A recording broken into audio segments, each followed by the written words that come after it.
안녕하세요. 좋은 아침입니다. 오늘은 아버지가 응답하신다라는 응답하시는 아버지에 대한 주제로 나누는 세 번째 시간입니다. 오늘은 인생의 시험 문제라고 제목을 붙여봤습니다. 인생에 살다 보면 늘 그냥 아무 일도 없고 그냥 평온하고 하는 일마다 잘 되고 그러기를 기대하긴 하는데, 성경에서 말하는 형통한 삶이란 문제가 없는 삶이 아니라 문제를 이기는 삶입니다. 우리 앞에 문제들이 계속 있습니다. 어떻게 보면 인생의 시험 문제들이 있는 거죠. 근데 우리가 바로 알아야 될 두 가지는, 첫 번째는 하나님이 시험하시는 것이 아니다라는 것입니다. 그 시험에 대해서, 또 인생에서 겪는 고통에 대해서 가장 적나라하고 길게 이야기를 나눈 곳은 욥기입니다. 욥이 시험을 당하는데 하나님이 시험을 하는 것은 정확히 아닙니다. 욥기에 나와 있는 바대로 하면 사탄이 시험을 하는 것이고, 하나님은 그것을 그냥 허락할 뿐이었습니다. 사실 그 허락이 정말로 사탄이 하나님 앞에서 욥에 대해서 뭐 논쟁을 하거나 그런 건 아니죠. 사탄이 어떻게 하나님과 논쟁을 합니까? 그럴 수는 없습니다. 그건 이제 우화적인 표현인 것이고요. 그 문학 장르 중에 우화라는 장르가 있잖아요. 거북이와 토끼가 있는데 둘이 진짜 경주를 하고 뭐 대화를 하는 거는 아니에요.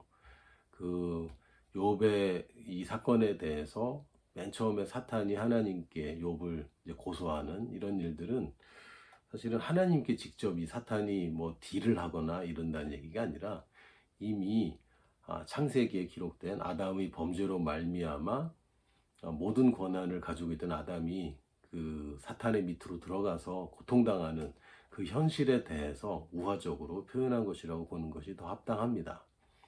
그래서 하나님이 허락한 것은 이미 아담에게 허락하셨을 때 벌어진 일이고, 하나님이 지금도 자녀들을 돌보시지만, 또 그렇다고 자녀들이 그런 화를 야기하는 것에 대해서 하나님이 그것까지 막지는 못하십니다. 왜냐하면 자유의지를 주셨기 때문에.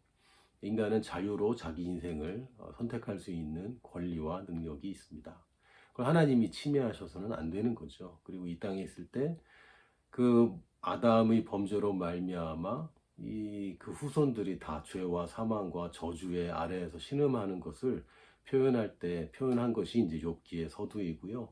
그 다음에 욥이 계속해서 고통을 당하는데, 어느 한 장면도 하나님이 고통을 주는 장면은 없습니다. 단지 하나님은 때가 되었을 때 그 문제들을 다 해결해 주시고 도와주시는 분으로 등장하는데, 이거 잘 읽어야 되는데, 이 종교적인 관점에서, 율법주의적인 관점, 또 어떻게 보면 미신? 이런 관점에서, 유교적인 관점에서 보면서 욥이 하나님께 시험을 당했다, 이런 말도 안 되는 결론을 내리곤 합니다. 근데 성경에 그렇게 되어 있지도 않고 그런 내용이 없는데도 불구하고 그런 식으로 해석을 하는 것이죠. 그래서 하나님은 시험하는 건 아닙니다. 하나님이 따로 시험 안 해도 인생이 시험을 계속 만납니다. 하나님이 시험을 도와주시는 분이고 이기게 도와주시는 분이지, 우리 앞에 시험을 주시는 분이 아닙니다. 물론 시험 앞에서 우리가 이길 수 있도록, 누가? 우리가 이길 수 있도록 하나님이 나서서 해결해 주는 게 아니라 내가 이길 수 있도록 나를 응원해 주시는 것이고 나에게 힘 주시는 분이지, 나 대신 문제를 해결해 주시는 분은 아닙니다. 나의 역할이 분명히 있어요. 그래서 내가 그 역할을 하지 않는 동안에는 하나님도 방관이라니까 좀 죄송하긴 한데 그런 모습이 보일 수밖에 없습니다. 우리는 가만히 있고 하나님이 하셔야 돼 라고 얘기하지만, 물론 맞습니다. 그러나 누가 믿어야 됩니까? 내가 믿어야 되고. 누가 말해야 됩니까? 내가 말해야 됩니다. 그것까지 하나님께 그냥 다 맡겨버려서는 안 되고, 하나님이 내게 하라고 하신 것을 내가 믿음으로 할 때에 내 능력이 아니라 하나님의 능력으로 문제를 해결하고 하나님께 영광 받으시는 것이지, 내가 하나님께 조른다고 하나님의 능력이 그냥 막 자동적으로 발현되는 것은 아닙니다. 모세의 일화를 보면, 홍해 앞에 모세가 이렇게 기도합니다. 사람들한테 얘기하죠. 너희는 가만히 있어. 오늘 하나님이 영광 받으시고 주가 하나님 되심을 너희가 알게 될 것이다. 아주 멋진 고백을 하는데, 대부분 여기까지 읽고 끝내는 것 같아요. 그래서 이런 찬송도 뭐 있습니다만, 근데 그 다음 장면이 뭐냐면 하나님이 너 왜 가만히 있니? 네가 손을 뻗어서 바다를 갈라야지. 왜 네가 가만히 있냐? 이렇게 이제 얘기를 하세요. 모세는 우리 가만히 있어야 돼라고 얘기했는데 머쓱하게 왜 가만히 있어? 네가 손을 뻗어서 바다를 갈라야 될 거 아니냐? 그러니까 바다를 가는 게 모세의 능력이었냐? 그건 아닙니다. 그러나 누가 손을 들기 전까지는, 모세가 손을 들기 전까지는 바다는 갈라지지 않습니다. 이게 하나님의 역할과 저희들의 역할이 있는데, 종교는 자기 역할을 다 없애버리고 하나님께 다 떠넘겨 버린 거예요. 불신앙은 뭡니까? 자기가 자기 능력으로 해결하려고 하는 거죠. 이 둘 다 극단이고, 이 두 극단은 우리가 취할 것이 아닙니다. 하나님의 능력으로, 그러나 우리의 믿음으로, 우리의 믿음이 하나님의 능력을 풀어놓는 통로가 되고 수단이 됩니다. 그래서 우리 역할이 분명히 있는 것이죠. 이 시험을 만났을 때에 믿음으로 이 시험을 바라보고 그 시험 너머에 있는 좋은 결과들을 바라보는 건, 이건 우리의 역할입니다. 하나님의 역할은 뭡니까? 그 믿는 자에게 한없는 능력으로 베풀어 주시는 것, 그것이 하나님의 역할이지, 나 대신 다 시험을 치러준, 이건 대리시험이에요. 그거는 이제 곤란합니다. 성경에 뭐라고 되어 있냐면 고린도전서 10장 13절에 사람이 감당할 시험 밖에는 너희가 당한 것이 없나니 오직 하나님은 미쁘사 너희가 감당하지 못할 시험 당함을 허락하지 아니하시고 시험 당할 즈음에 또한 피할 길을 내사 너희로 능히 감당하게 하시느니라. 아빠가 있다. 아빠가 보호하는데 너희들이 이길 수 있는 것들만 다 걸러서 오고 있는 거야. 우리가 몰라서 그렇지, 사실은 우리 앞에 당면한 어려운 일들이 사실은 우리가 감당할 수 있는 것만 오도록 아빠가 살아계십니다.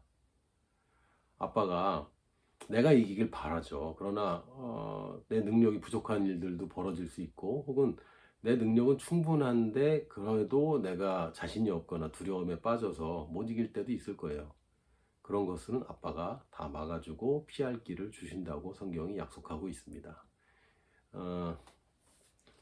물론 이제 시험 볼 때 뭐 누구의 도움을 받으면 안 되죠. 원래는 안 되는데, 오픈북 시험이라는 게 있습니다. 그 시험 문제를 내는데 그 뭐 외우는 게 사실 중요한 건 아니거든요. 이해하는 게 중요한 거고, 그래서 아예 책을 그냥 펴고 시험을 볼 수 있는 그런 제도들도 있습니다. 우리 시험은 사실 오픈북 시험이에요. 하나님 말씀은 이미 다 있습니다. 답이 다 있어요.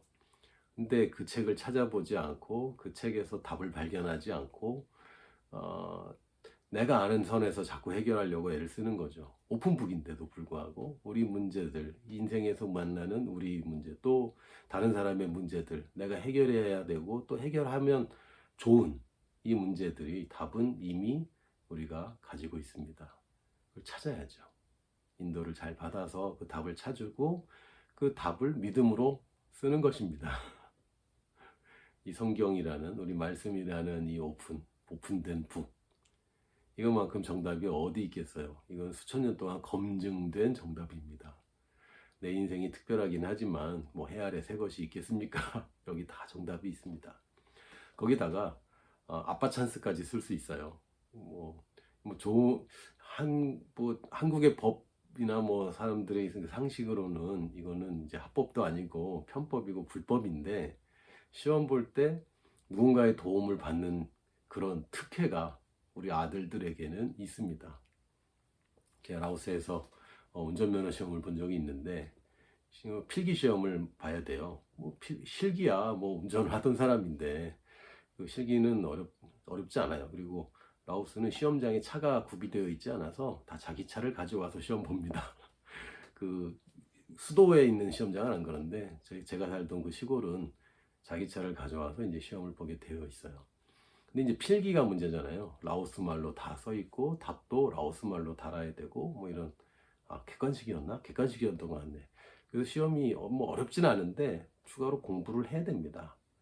그래서 저는 이제 신청을 해놓고 아내 것도 신청을 했는데, 저는 뭐 공부를 좀 했고요. 아내가 공부를 전혀 못한 거예요. 그래서 자기는 뭐 이번에는 안 될 것 같다. 그래서 아니다, 그래서 시험이라도 같이 보자. 혹시 아냐? 그리고 이제 같이 가서 앉았는데 시험 감독관이 이제 외국인이 와 앉아 있으니까 어디서 왔냐? 그래, 한국에서 왔다. 둘이 부부냐? 아, 부부다. 그랬더니, 아, 이거 부부는 시험 문제 상의해서 봐도 된다고.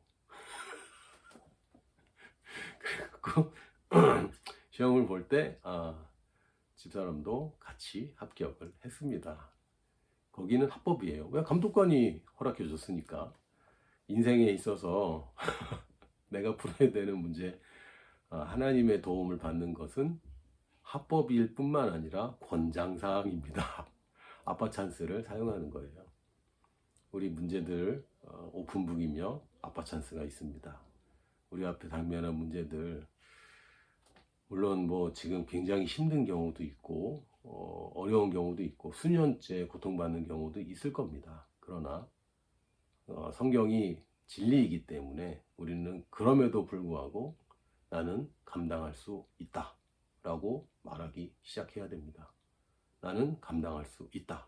왜냐하면 고린도전서 10장 13절에 그렇게 써 있으니까.